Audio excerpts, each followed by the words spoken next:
গল্পকরণে আপনারা শুনছেন ব্রাম স্টোকারের লেখা গল্প ড্রাকুলা। ড্রাকুলার দ্বিতীয় পর্ব আজ।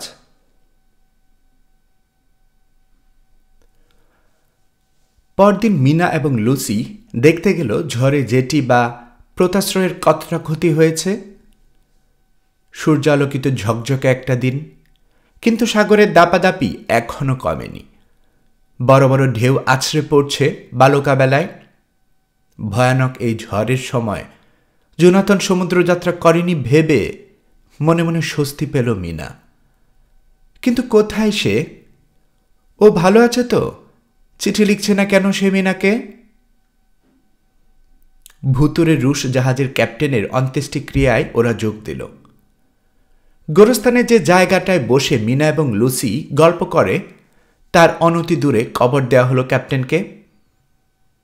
জাহাজের ভৌতিক ঘটনা না আবার লুসিকে দুঃস্বপ্ন দেখাতে শুরু করে ভেবে চিন্তায় পড়ে গেল মিনা, কারণ মেয়েটিকে কেমন অস্থির লাগছে। লিসার মন থেকে যাবতীয় অস্থিরতা দূর করে দিতে মিনা বলল, আজ ওরা অনেকখানি রাস্তা হাঁটাহাঁটি করবে। চলো রবিনহুডস, বেতে যাই, প্রস্তাব দিল মিনা। ওখানে তোমার ভালো লাগবে, আর অনেকটা রাস্তা হাঁটার ক্লান্তিতে রাতে ঘুমও হবে ভালো। সাগর তীর ধরে হাঁটতে লাগলো দুই বান্ধবী। বুক ভরে নীল সাগরের নোনা তাজা বাতাস। হুইটবিতে ফেরার আগে একটা সারাইখানায় ঢুকে পেট পুরে খেল ওরা। যখন বাড়ি ফিরল, ক্লান্তিতে দারুণ ঘুম এসে গেছে ওদের চোখে। চোখ মেলে রাখতে পারছিল না। লুসি যে ভ্রমণটা বেশ উপভোগ করছে তা ওর চেহারা দেখে বোঝা যায়। গালে গোলাপি রঙের ছোপ লেগেছে। ও সোজা ঘুমোতে গেল। স্বস্তি বোধ করল মিনা। যাক, আজ রাতে আশা করা যায় লুসি অদ্ভুত কোনো কাণ্ড ঘটাবে না। মাঝরাতে প্রচণ্ড ভয় পেয়ে ঘুম থেকে জেগে উঠল মিলা। ঘর এমন অন্ধকারে ডুবে আছে, বিছানা ঠাওর করা যাচ্ছে না। ও পা টিপে টিপে লুসির খাটের ধারে গেল। হাতড়ালো বিছানা, শূন্য। একটা দিয়াশলায় জ্বালালো মিনা, তাকালো চারদিকে। নেই লুসি। মিনা লুসির অসুস্থ মাকে আর ঘুম থেকে জাগালো না। ঘরের চারপাশে একবার চোখ বুলিয়ে মনে মনে বলল, শুধু নৈশ পোশাক পরেও নিশ্চয়ই বেশি দূর যায়নি, হয়তো নিচতলায় গেছে। বসার ঘরে গেল মিনা। না, এখানেও নেই লুসি। দেখল সদর দরজা ভেজানো। স্রেফ একটা নৈশ পোশাক পরে এত রাতে লুসি বাইরে হাঁটাহাঁটি করছে ভাবতেই শরীরে কাঁপুনি ধরে গেল মিনার। এত দ্রুত ভারী একটা শাল পেছালো গায়ে, তারপর বেরিয়ে পড়ল দরজা খুলে। ঢং ঢং শব্দে 1টা বাজার ঘণ্টা ঘোষণা দিল ঘড়ি। আশেপাশের চৌহদ্দির মধ্যে কাউকে দেখা যাচ্ছে না। ঝলমলে একখানা চাঁদ অকাতরে আলো বিলাচ্ছে শহরের বুকে। তবে বাতাসে ভেসে আসা কালো মেঘ মাঝে মাঝে গ্রাস করছে রূপোলো চাঁদ, আধারকে ঢেকে দিচ্ছে সব কিছু। পাহাড়ের উপরে গোরস্থানে মিনা এবং লুসি যেখানে বসে নিত্যদিন গল্প করে, ওখানটাতে সাদা একটা শরীর চাঁদের আলো গায়ে মেখে শুয়ে রয়েছে। একটা কালো মেঘ ঢেকে দিয়েছে চাঁদ, ছায়া পড়েছে প্রকৃতির বুকে। মিনা দেখল কালো মতো কি যেন একটা ঝুঁকে পড়েছে সাদা শরীরটার উপর। ওটা মানুষ নাকি পশু ঠিক বোঝা যাচ্ছে না। মিনা যত জোরে সম্ভব ছুটল। গোটা শহর নীরব, নিস্তব্ধ, ঘুমে কাতর। মিনা দৌড়াচ্ছে তো দৌড়াচ্ছেই। দূরত্ব যেন সীমাহীন, ফুরোতে চায় না পথ। মিনার মনে হলো এ জন্মে সে কবরস্থানে পৌঁছাতে পারবে না। ছুটতে ছুটতে অবশেষে গোরস্থানের কাছাকাছি চলে এলো ও। হ্যাঁ, ঠিকই অনুমান করেছে মিনা। সমাধিস্তম্ভের উপর শুয়ে থাকা সাদা শরীরটা লুসিরই, আর তার উপর কুচকুচে কালো সেই প্রাণীটা এখনো ঝুঁকে রয়েছে। লুসি! গলা ফাটালো মিনা। ও লুসি! কালো কাঠামোটা মুখ তুলল। মিনা ওটা মরা মানুষের মতো সাদা মুখ দেখতে পেল। চোখ জোড়া লাল টকটকে, অঙ্গারের মতো জ্বলছে। মিনা গির্জা ঘুরে চলে এলো গোরস্থানের ফটকে। লুসি এখনো ছুঁয়ে আছে পাথরের সমাধিস্তম্ভের উপর, তবে সেই বিকট জিনিসটা অদৃশ্য। আশপাশে কাউকে দেখতে পেল না মিনা। ঘুমুচ্ছে লুসি, থেমে থেমে শ্বাস নিচ্ছে, যেন খিঁচুনি উঠে গেছে শরীরে। মিনা লুসির নৈশ পোশাকের গলার কাছে হাত দিয়ে আটকে উঠল। বরফের মতো ঠান্ডা লুসির গা। ও এভাবে আর কিছুক্ষণ শুয়ে থাকলে ঠান্ডায় জমে যাবে। মিনা গায়ের গরম শালটা খুলে লুসির শরীরে ভালোভাবে জড়িয়ে দিল। শাল যাতে খুলে না যায় সেজন্য একটা সেফটি পিন দিয়ে আটকে দিল শাল। সেফটি পিন লাগানোর সময় বোধহয় খোঁচা লেগেছে লুসির। কাতরে উঠে গলায় হাত দিল। মিনা নিজের জুতো খুলে পরিয়ে দিল লুসিকে। মিনার পা কাদায় মাখামাখি। দূর থেকে দেখলে মনে হবে ও জুতো পরে আছে। লুসির একটা হাত নিজের কাঁধে তুলে নিল মিনা।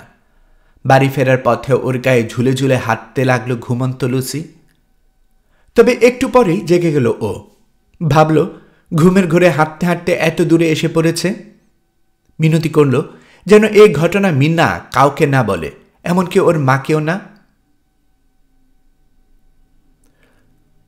দুর্বল হার্টের মানুষ আমার মা, বলল লুসি। এই ঘটনা শুনলে হয়তো হার্ট ফেল করেই মারা যাবেন। লুসির আজকের নিশি পাওয়ার গল্প কাউকে বলবে না, জানালো মিনা। বাড়ি ফিরে লুসি আবার ঘুমিয়ে পড়ল। পরদিন মিনা ওকে না জাগানো পর্যন্ত ঘুমিয়ে রইল।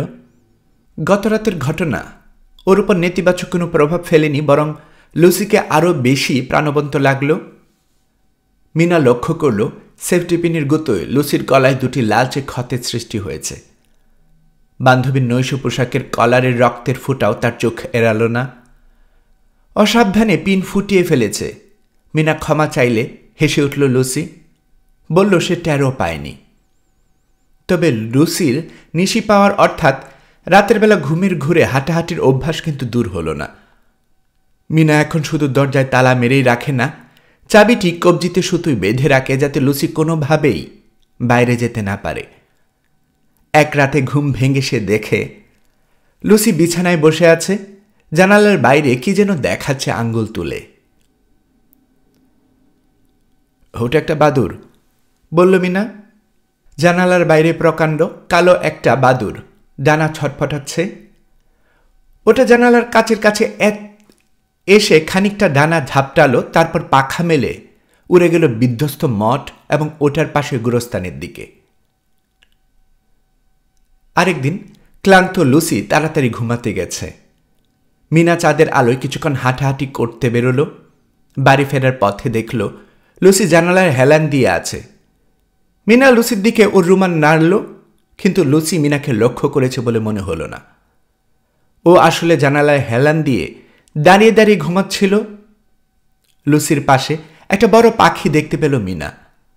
ও ঘরে ঢুকে দেখল লুসি শুয়ে পড়েছে খাটে, গলায় হাত, বিবর্ণ চেহারা। জোনাথনের কাছ থেকে এখনো কোনো খোঁজখবর না পেয়ে নিদারুণ চিন্তায় পড়ে গেছে মিনা। এদিকে দিন দিন দুর্বল হয়ে পড়েছে লুসি। গোলাপরাঙ্গা গাল কেমন ফ্যাকাশে হয়ে যাচ্ছে। সারাক্ষণ ক্লান্তিতে ধুঁকতে থাকে, দম ফেলতেও কষ্ট হয়, আর ঘুমের মধ্যে হাঁটাহাঁটি তো আছেই। প্রায়ই জানালায় হেলান দিয়ে দাঁড়িয়ে থাকে। মিনা লক্ষ্য করেছে লুসির গলায় সেফটি পিনের খোঁচার দাগ দুটো মিলিয়ে যায়নি, বরং আরও প্রকট হচ্ছে আয়তনে। ওদিকে ভুতুরে জাহাজের সেই 50টি মাটি ভর্তি বাক্স লন্ডনে কারফ্যাক্স এস্টেটে পাঠিয়ে দেওয়া হয়েছে। এস্টেটের প্রাচীন চ্যাপেলে এর মালিকের নির্দেশ মতো সাজিয়ে রাখা হয়েছে। কয়েকদিন পরে লুসির শরীর স্বাস্থ্য আবারও আগের উজ্জ্বল্য ফিরে পেল। সে মিনাকে নিয়ে গোরস্থানের প্রিয় জায়গাটিতে আবার যাতায়াত শুরু করে দিল। মিনা একদিন সে রাতের প্রসঙ্গ তুলল যে রাতে ঘুমের ঘোরে হাঁটতে হাঁটতে এখানে চলে এসেছিল লুসি। ওই রাতের কোনো কথা মনে পড়ে তোমার? জিজ্ঞেস করল মিনা। অল্প অল্প মনে পড়ে। একটা কালো লোককে দেখেছি আমি, লাল টকটকে চোখ। কে যেন আমার কানে গুনগুন করে গাইছিল গান। মনে হচ্ছিল আমার আত্মা শরীর থেকে বেরিয়ে বাতাসে ভেসে যাচ্ছে। তারপর মনে হলো ভূমিকম্প হচ্ছে, সারা শরীর কাঁপছিল আমার। তারপর জেগে উঠে দেখি তুমি আমাকে ধরে ঢাকাচ্ছ। সে রাতের স্মৃতিচারণ করেও বিচলিত মনে হল না লুসিকে। বান্ধবীর গালে আবার গোলাপের ছোপ ধরছে দেখে খুব খুশি মিনা। ওই তো আগের লুকে লুসিকে ফিরে পেয়েছে সে। পরদিন মিনার জন্য একটা সুখবর এলো। জোনাথনের খবর পেল ও। তবে সকল সংবাদ ভালো নয়। অসুস্থ হয়ে পড়েছে বেচারা, এজন্য চিঠি লিখতে পারেনি। ট্রান্সঅ্যালভেনিয়ায় এক হাসপাতাল থেকে একজন নার্স লিখেছেন, প্রিয় ম্যাডাম, মিস্টার জোনাথন হারকারের শরীর খুব দুর্বল বলে তিনি নিজে চিঠি লিখছেন না। তবে তিনি দিন দিন সুস্থ হয়ে উঠছেন। 6 সপ্তাহ ভয়ানক ব্রেন ফিভার বা মস্তিষ্কের প্রদাহে ভুগেছেন তিনি। কোনো কারণে ভয়ানক শক পেয়েছেন ভদ্রলোক। তিনি শুধু নেকড়ে, বিষ আর ভূতপ্রেত নিয়ে কথা বলেন। এ সমস্যা কাটতে আরও অনেক দিন সময় লেগে যাবে। তবে উনি মানুষ খুবই ভালো। আমরা তার আচরণে অত্যন্ত মুগ্ধ। তার আরোগ্য কামনা করে আমরা প্রতিদিন প্রার্থনা করি। ইতি সিস্টার আগাথা। মিনা সিদ্ধান্ত নিল ও ট্রান্সঅ্যালভেনিয়া যাবে, সেবা করে সুস্থ করে তুলবে জোনাথনকে। তারপর ওকে নিয়ে বাড়ি ফিরবে আর বিয়েটা করে ফেলবে এক্ষুনি। দ্রুত যাত্রার পরিকল্পনা এবং প্রস্তুতি নিয়ে ট্রান্সঅ্যালভেনিয়ার উদ্দেশ্যে রওনা হয়ে গেল মিনা। কাদামাটি ভর্তি বাক্সগুলো যখন কারফ্যাক্স এস্টেটে নিয়ে আসা হয়েছে, ওই সময় পাগলাগারদের সেওয়ার্ড তার রোগী রেনফিল্ডের মধ্যে কিছু পরিবর্তন লক্ষ্য করল। লোকটা কোনো কারণে ভয়ানক উত্তেজিত হয়ে পড়েছে। সে কুকুরের মতো শুধু গন্ধ শুকে বেড়ায়। নিজের ডায়েরিতে লিখল ডাক্তার। ওকে খুব বিচলিত মনে হচ্ছিল। ও বারবার বলছিল, প্রভু এসে পড়েছেন। সে মাকড়সা এবং মাছির প্রতি আগ্রহ হারিয়ে ফেলেছে। তার এহেন পরিবর্তন দেখে আমি উদ্বেগ বোধ করছি। ওর উপর আরও তীক্ষ্ণ নজর রাখা দরকার। সে রাতে 2টোর দিকে নৈশপ্রহরী ছুটতে ছুটতে এলো ডাক্তার সেওয়ার্ডের কাছে। রেনফিল্ড, হাঁপাতে হাঁপাতে বলল সে, পাগলাগারদ থেকে পালিয়েছে।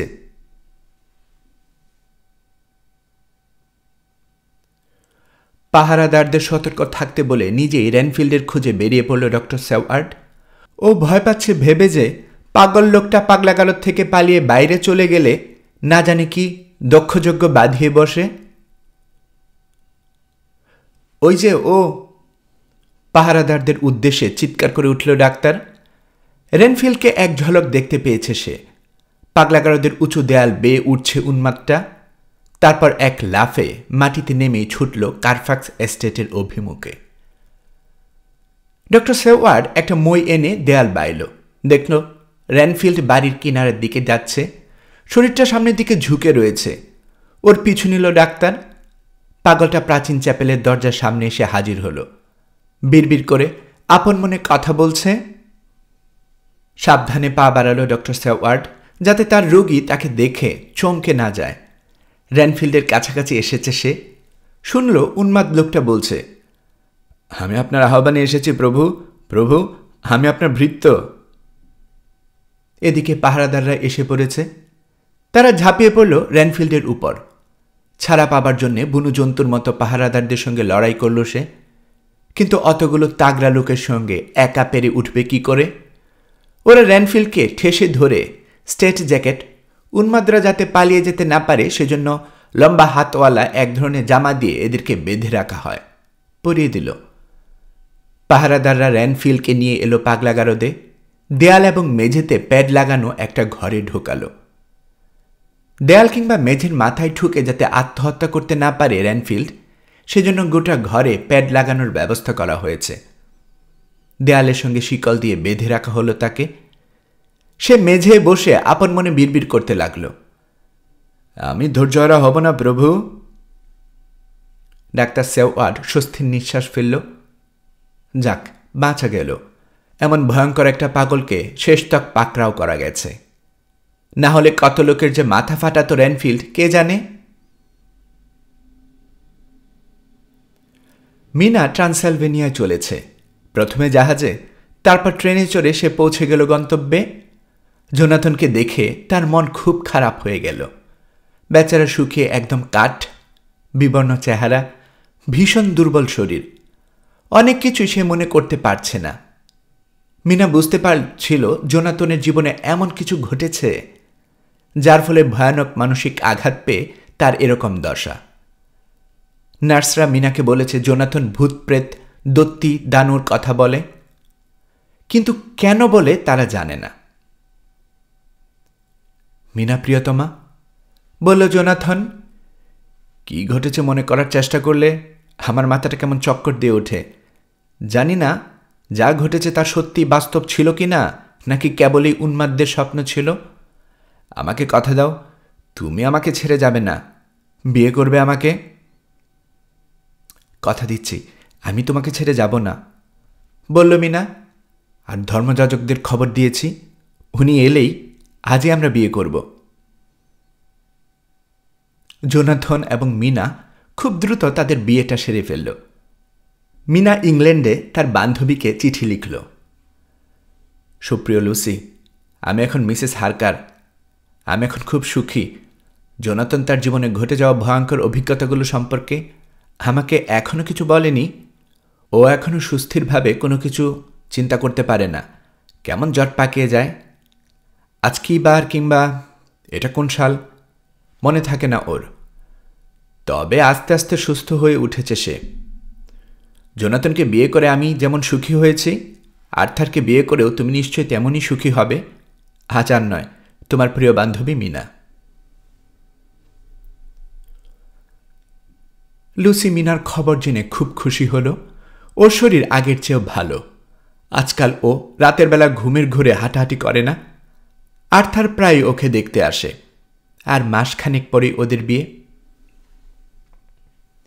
কিন্তু লন্ডনে ফেরার পরে লুসি আবার দুঃস্বপ্ন দেখতে লাগল। ওর এখন ঘুমোতে যেতেই ভয় লাগে যদি দুঃস্বপ্ন দেখতে হয়। আর সারাক্ষণ প্রচণ্ড ক্লান্তি ভর করে শরীরে।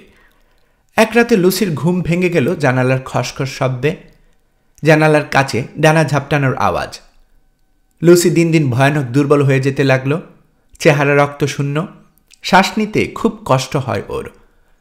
গলায় সেই ক্ষত দুটো জ্বালা করে। আর্থার তার বাগদত্তাকে দেখতে এসে রীতিমতো চমকে গেল। একই দশা হয়েছে তোমার? আর্তনাদ করে উঠল সে। তোমার এক্ষুনি ডাক্তার দেখানো উচিত। আমি ডাক্তার জন সেওয়ার্ডকে খবর পাঠাচ্ছি, ও কালকের মধ্যে এসে পড়বে। আর্থার লুসির বাড়ি থেকে সোজা নিজের বাসায় ফিরল, কারণ তার বাবাও খুব অসুস্থ। ডাক্তার সেফওয়ার্ড পরদিন এলো লুসিদের বাড়িতে। মেয়েটিকে পরীক্ষা করে দেখল সে। লুসির চেহারা একদম বদলে গেছে, ফ্যাকাশে মুখ, দেখে মনে হয় রক্তশূন্যতায় ভুগছে। লুসি জানালো ওর সব সময় দারুণ ক্লান্তি লাগে আর প্রতি রাতে দুঃস্বপ্ন দেখে। কিন্তু লুসির অসুস্থতার কোনো কারণ খুঁজে পেল না ডাক্তার সেওয়ার্ড।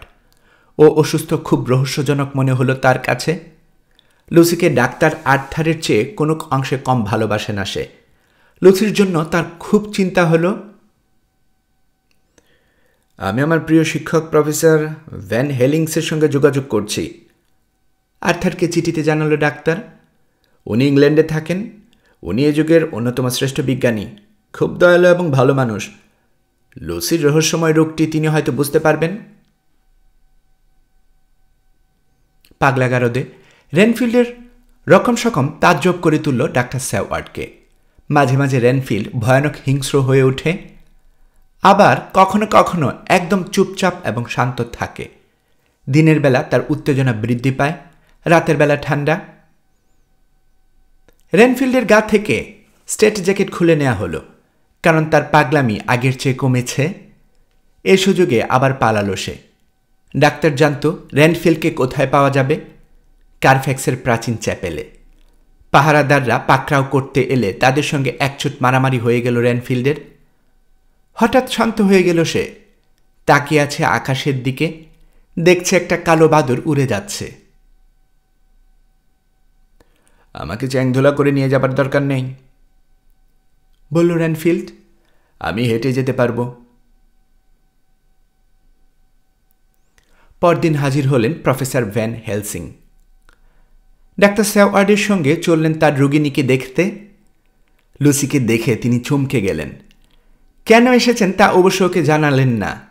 লুসির সঙ্গে সব বিষয় নিয়েই কথা বললেন, শুধু ওর অসুস্থতা ছাড়া। লুসিকে পরীক্ষা করার সময় তেমন কিছু বললেন না প্রফেসর। ডক্টর সেওয়ার্ড বুঝতে পারল প্রফেসর আসলে গভীরভাবে কিছু চিন্তা করছেন, তাই কথা বলতে চাইছেন না। ভ্যান হেলসিং শুধু বৈজ্ঞানিক কিংবা ডাক্তার নন, তিনি দর্শন নিয়েও পড়াশোনা করেছেন এবং অতি প্রাকৃতিক বিষয় নিয়ে প্রচুর কাজ আছে তার। পরে প্রফেসর ডক্টর সেওয়ার্ডকে বললেন, আমি আমার জীবনে এমন অদ্ভুত ব্যাপার দেখিনি। লুসির শরীরে রক্ত নেই বললেই চলে, কিন্তু এত রক্ত হারালো কিভাবে সে? আশ্চর্য। কাজ ছিল বলে ইংল্যান্ডে ফিরে গেলেন ভ্যান হেলসিন, তবে কথা দিলেন কয়েকদিনের মধ্যে আবার ফিরে আসবেন। লুসির রোগের স্বরূপ নিয়ে কদিন পড়াশোনা করবেন। রোগের উপর তীক্ষ্ণ নজর রাখবে বললেন তিনি ডাক্তার সেওয়ার্ডকে। ওর অবস্থা যদি অবনতি হয় সঙ্গে সঙ্গে আমাকে জানাবে। ওর অবস্থা কি খুবই খারাপ? জিজ্ঞেস করল ডাক্তার। খুবই খারাপ জবাব দিলেন প্রফেসর। এটা এখন জীবন মৃত্যুর প্রশ্ন। ওরা লুসির শরীর স্বাস্থ্য নিয়ে যে কথাটা উদ্বিগ্ন তা কিছুই বলল না লুসির মাকে, কারণ মেয়ের করুণ দশা জানলে আঘাতটা সামলাতে পারবেন না ভদ্রমহিলা। কি ঘটে দেখার জন্য অপেক্ষা করতে লাগলো ওরা। লুসির শারীরিক অবস্থা মোটেই পরিবর্তিত হল না। ভ্যান হেলসিং দেশ থেকে ফেরার পরে ডাক্তার সেওয়ার্ড তাকে নিয়ে লুসির বাড়িতে গেল তাকে দেখতে। ওর চেহারা দেখে দুজনেই আটকে উঠল। ভূতের মতো লাগছে লুসিকে। লালচে ক্ষত দুটো আর ঠোঁট এবং দাঁতের মাড়ি পর্যন্ত পৌঁছেছে। কঙ্কালসার চেহারা, চামড়া ঠেলে বেরিয়ে আসতে চাইছে হাড়। শ্বাস ফেলতে ভীষণ কষ্ট হচ্ছে লুসির। নিশ্চল শুয়ে আছে, কথা বলার শক্তিও নেই। সর্বনাশ আটকে উঠলেন ভ্যান হেলসিং। জলদি কিছু করতে না পারলে তো রক্তশূন্যতায় মারা যাবে মেয়েটা।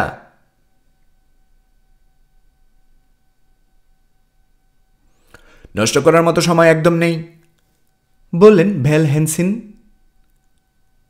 এক্ষুনি রক্ত দিতে হবে। রক্ত কে দেবে? তুমি না আমি? আমার বয়স কম, গায়ে জোর বেশি প্রফেসর, বলল ডক্টর সেওয়ার্ড। কাজেই আমার রক্তই দেওয়া উচিত। তাহলে তৈরি হয়ে নাও, আমি আমার ব্যাগটা নিয়ে আসি। এতে আমার সমস্ত প্রয়োজনীয় জিনিসপত্র আছে। ওরা কাজ শুরু করতে যাচ্ছে। করাঘাত হলো দরজায়। আর্থার। আমি একরকম ছুটে এসেছি বলল সে। আপনাকে কি বলে যে ধন্যবাদ জানাবো বুঝতে পারছি না প্রফেসর ভ্যান হেলসিং। আমার লুসি কেমন আছে? তুমি ঠিক সময়ে এসে পড়েছ বললেন ভ্যান হেলসিং। ওর অবস্থা খুবই খারাপ, খুবই খারাপ। তবে ওকে তুমি সাহায্য করতে পারবে। ওর জীবন বাঁচাতে তোমার সাহায্য বেশি প্রয়োজন। আমাকে কি করতে হবে বলুন? আকুল কণ্ঠে বলল আর্থার। ওর জন্য আমি জীবনও দিতে পারি। জীবন দিতে হবে না বললেন ভ্যান হেলসিং। লুসির অবস্থা ভয়ানক খারাপ। রক্তের দরকার ওর, নতুবা মারা যাবে মেয়েটা। ওর শরীরে রক্ত দিতে হবে। তোমার রক্ত দেব ওকে। আমি ওকে রক্ত দিতে এক পায়ে খাড়া বলল আর্থার। বেশ বললেন প্রফেসর, তবে জলদি করতে হবে। হাতে কিন্তু একদমই সময় নেই। লুসি ঘুমায়নি, তবে এতটাই দুর্বল যে কথা বলতে পারছে না। তবে ওর চোখ ভাষাহীন নয়। সে চোখে প্রেমিকের জন্য ঝরে পড়ছে ভালোবাসা। আর্থারের শিরায় ঢুকানো একটা টিউব বা নল লুসির শিরাতে সংযুক্ত করে দেওয়া হলো। রক্ত সঞ্চালন শুরু হতে অসুস্থ মেয়েটির চেহারা ধীরে ধীরে উজ্জ্বল একটা ভাব ফুটে উঠতে লাগল। আর্থারের চেহারা ফ্যাকাশে হতে শুরু করেছে। এদিকে লুসির মুখে ফিরে আসছে রং, তবে খুব একটা সুস্থ বোধ করল না সে। প্রচণ্ড দুর্বলতা মেয়েটাকে ভীষণভাবে অসুস্থ করে ফেলেছে। রক্ত সঞ্চালন শেষ হলে ভ্যান হেলসিং আর্থারকে বললেন বাড়ি গিয়ে বিশ্রাম নিতে। বেশি বেশি ঘুমাবে, বেশি বেশি খাবে, তাহলে দ্রুত ফিরে পাবে শক্তি। রক্ত সঞ্চালন সফল হয়েছে, তুমি ওকে মৃত্যুর দ্বার থেকে ফিরিয়ে এনেছ। ও সুস্থ হয়ে যখন জানবে তুমি ওর জীবন বাঁচিয়েছ, তোমার প্রতি ওর ভালোবাসার কয়েক গুণ বেড়ে যাবে। ডাক্তার সেওয়ার্ড দোরগোড়া পর্যন্ত পৌঁছে দিল আর্থারকে। ফিরে এসে দেখল ভ্যান হেলসিং লুসির গলার দুটো দাগ পরীক্ষা করে দেখছেন। এ কিসের ঘা? জিজ্ঞেস করলেন ভ্যান হেলসিং। দুটো ছোট গর্ত, তীক্ষ্ণ দৃষ্টিতে দেখল ডাক্তার সেওয়ার্ড। তবে এ ক্ষত দুটোর কারণে কোনো রোগ নয়। যদি এগুলো শুকাচ্ছে না, পুরনো ঘা মনে হচ্ছে, হয়তো এ ক্ষত থেকে ঝরছে রক্ত। কিন্তু অনবরত রক্ত ঝরলে তো লুসির বিছানার চাদর বালিশ সব ভেসে যেত।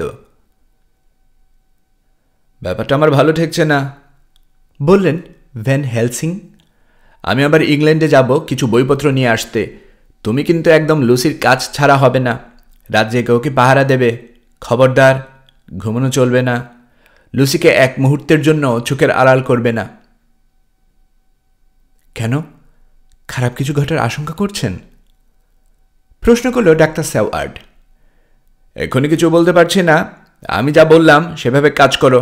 সারাক্ষণ ওর সঙ্গে থেকো। ওকে রেখে কোথাও গেলে ওর অবস্থা মারাত্মক খারাপ হতে পারে। ডাক্তার সেওয়ার্ড সারা রাত লুসির ঘরে বসে রইল, দু চোখের পাতা এক করল না। পরদিন সকালে ঘুম ভাঙার পরে লুসিকে আগের চেয়ে একটু সুস্থ লাগল। ডাক্তার লুসির মাকে বলল সে আজ রাতটা তার মেয়েকে পাহারা দেবে। দরকার নেই, মানা করলেন তিনি। ওর অবস্থা তো অনেক উন্নত হয়েছে ডাক্তার, বললেন মিসেস ওয়েস্টেনরা। তাছাড়া সারা রাত না ঘুমিয়েও তুমি বেজায় ক্লান্ত। প্রফেসর ভ্যান হেলসিং এর নির্দেশ অমান্য করা ঠিক হবে না, বলল ডাক্তার সেওয়ার্ড। উনি ফিরে না আসা পর্যন্ত আপনার মেয়েকে একা রেখে যাওয়া উচিত হবে না। সে রাতে অসুস্থতার কারণে খুব ক্লান্তি বোধ করছিল লুসি। তবে ও যে চোখ বুঝতেই ভয় পাচ্ছে তা ডাক্তার সেওয়ার্ড ঠিকই বুঝতে পারল। তোমার ঘুম আসছে না? জিজ্ঞেস করল ডাক্তার। দুঃস্বপ্ন দেখার ভয়ে ঘুমোতে পারছে না। আমি তোমার পাশে সারা রাত থাকছি, বলল সেওয়ার্ড। তুমি দুঃস্বপ্ন দেখছো মনে হলেই সঙ্গে সঙ্গে তোমাকে ঘুম থেকে তুলে দেব। তুমি নিশ্চিন্তে ঘুমাও। লুসি ডাক্তারের প্রতি অত্যন্ত কৃতজ্ঞ বোধ করল। সে এরপর ঘুমিয়ে পড়ল এবং সারা রাত শান্তিতে ঘুমল। পরদিন ওকে বেশ সজীব লাগল।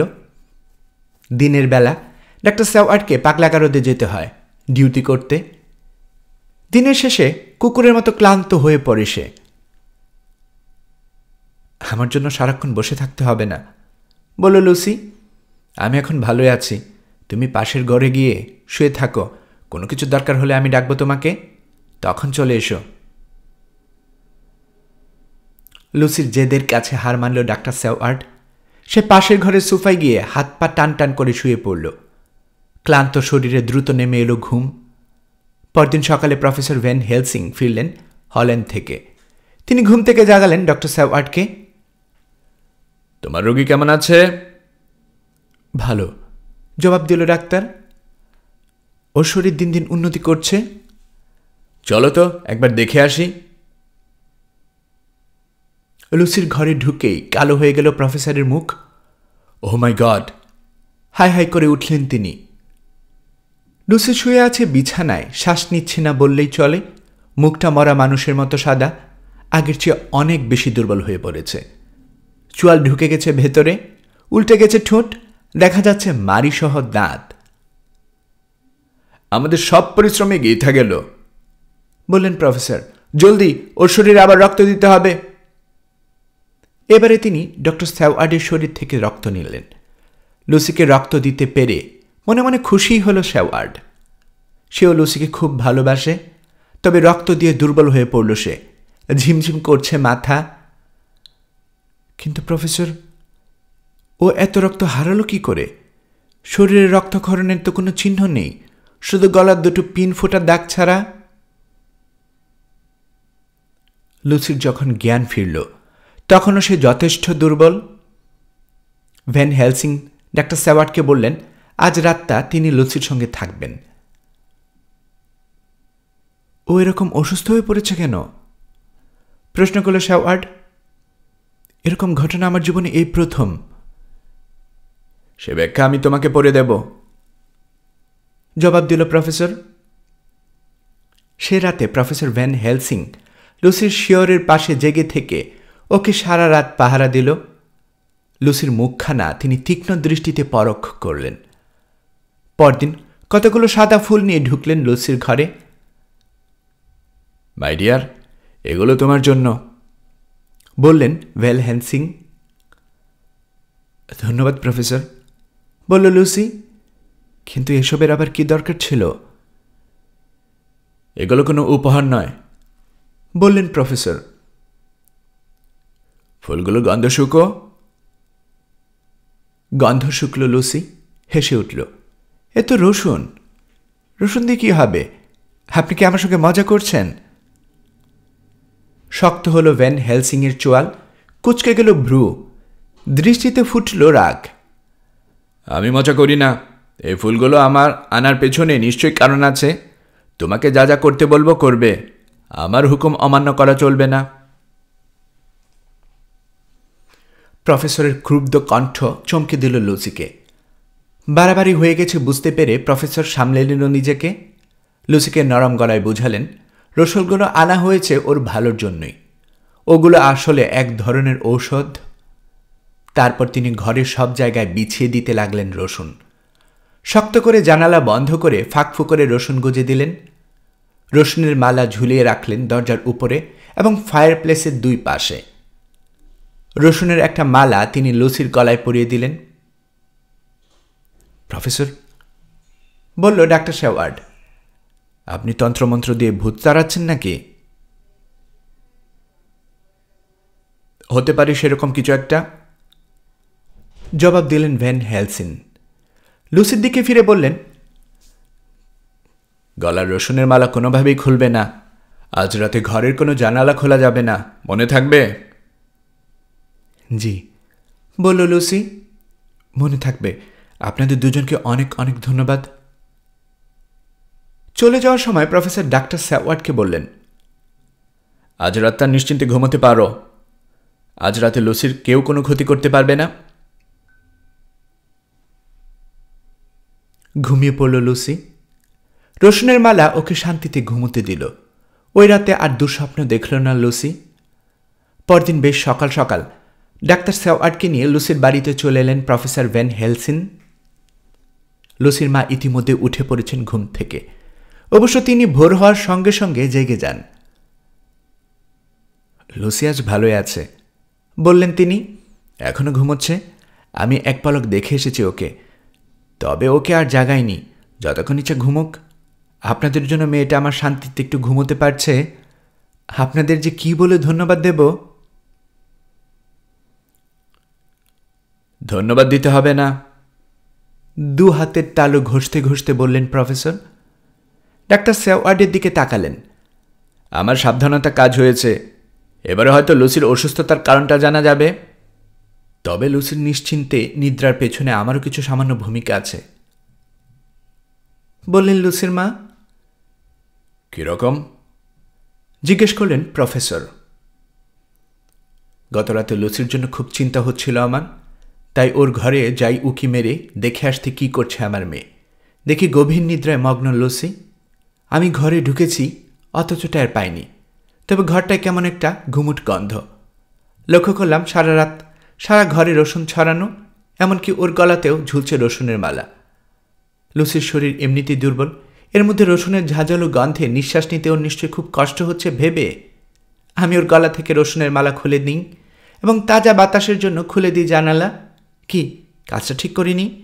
তাজা বাতাসে মেয়েটি আমার আরও ভালো ঘুম হয়েছে। বৃদ্ধা গেলেন নাস্তা বানাতে। ডাক্তার শেওয়ার্ড তাকালো প্রফেসর ভ্যান হেলসিংয়ের দিকে। প্রফেসরের মুখখানা সাদা ছাই। সেরেছে, গুঙ্গি উঠলেন তিনি।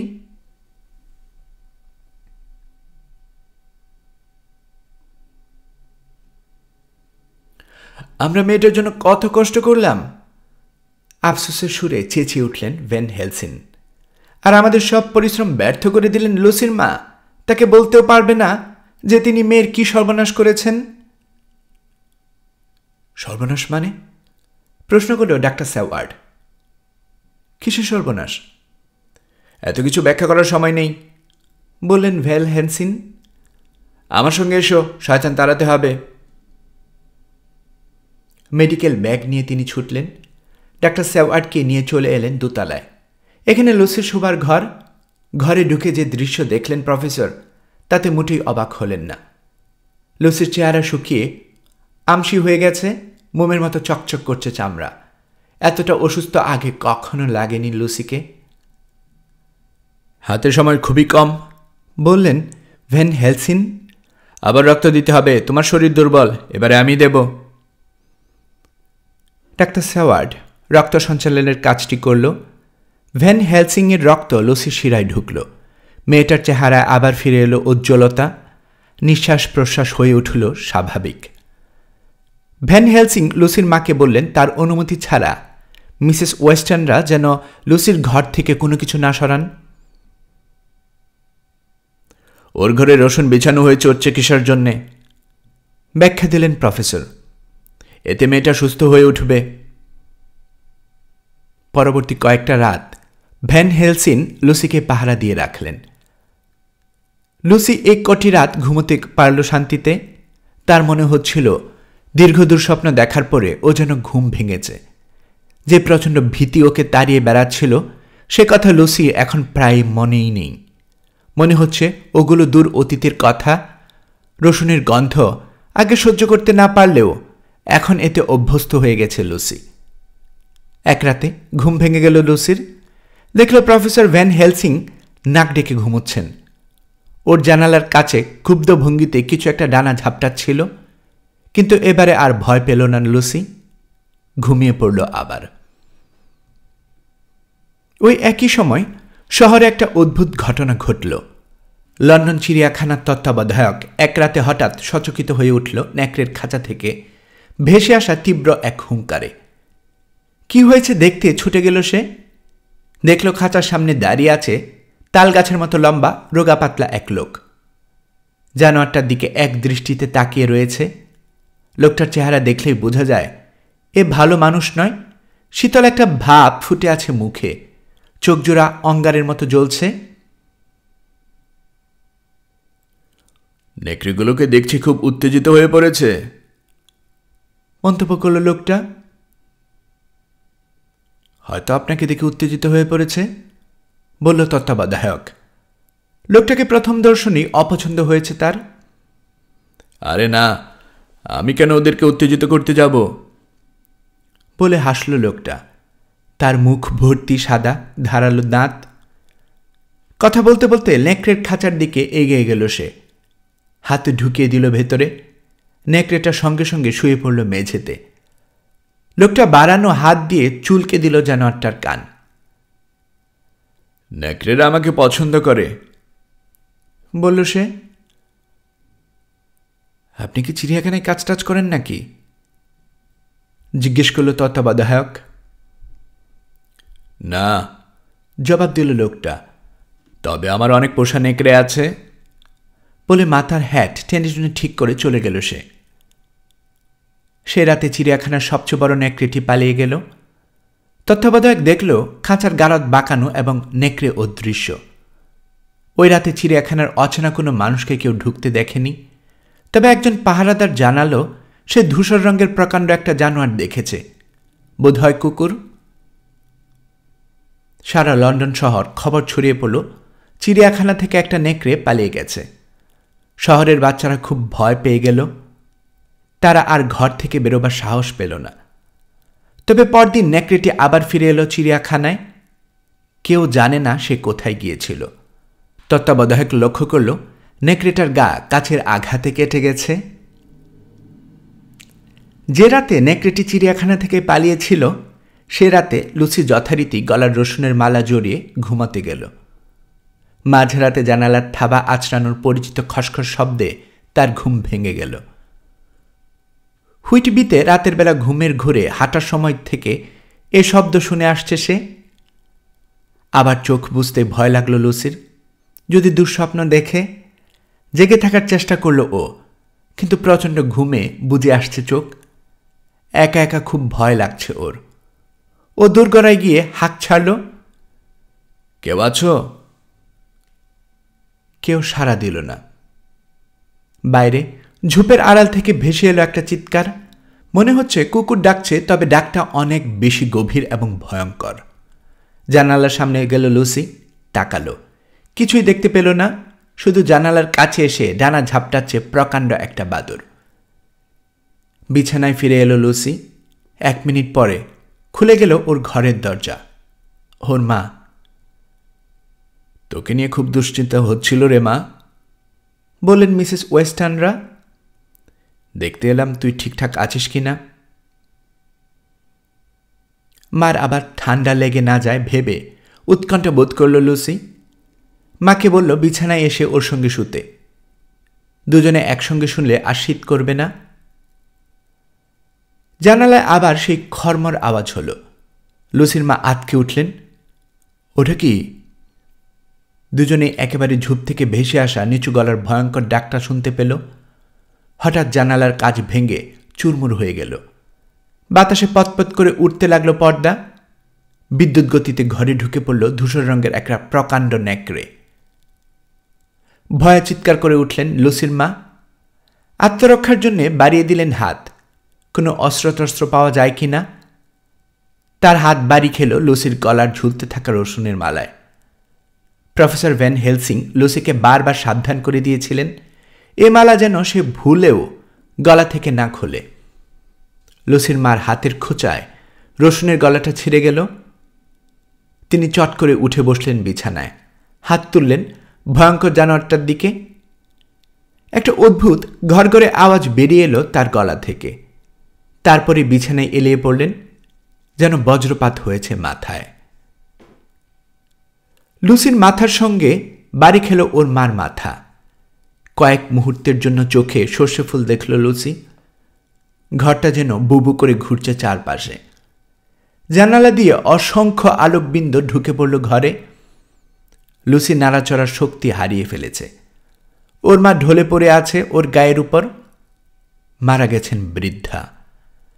কিছুক্ষণের জন্য সবকিছু বিস্মৃত হল লুসির।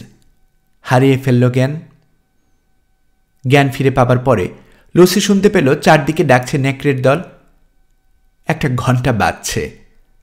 বাইরে থেকে ভেসে এলো পাখির মিষ্টি গান।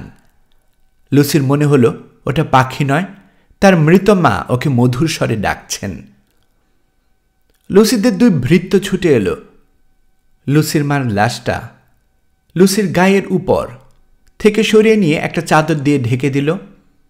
তারপর গায়ের উপর রাখল রসুন ফুল।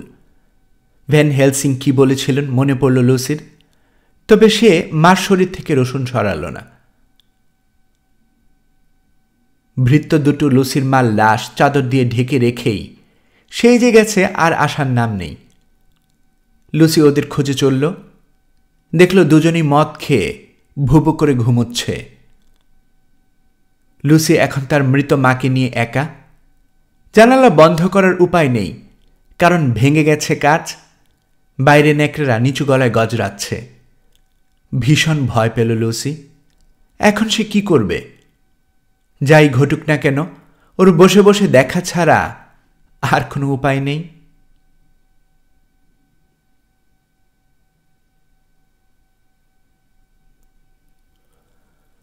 গল্পকরণে এতক্ষণ আপনারা শুনছিলেন ব্রাম স্টোকারের লেখা গল্প ড্রাকুলা। ড্রাকুলার 2য় পর্ব আজ আমি এখানে শেষ করছি। আমি নিয়মিতভাবে গল্প পাঠ করে আপনাদেরকে শোনাচ্ছি। গল্প পাঠ যদি ভালো লেগে থাকে, আমার এই গল্পটি আপনার বন্ধুবান্ধব প্রিয়জন সবার কাছে শেয়ার করবেন। তাতে করে তারা এই গল্পটি শোনার সুযোগ পাবে। আপনারা ভালো থাকবেন সেই প্রত্যাশা এখানে বিদায় নিচ্ছি।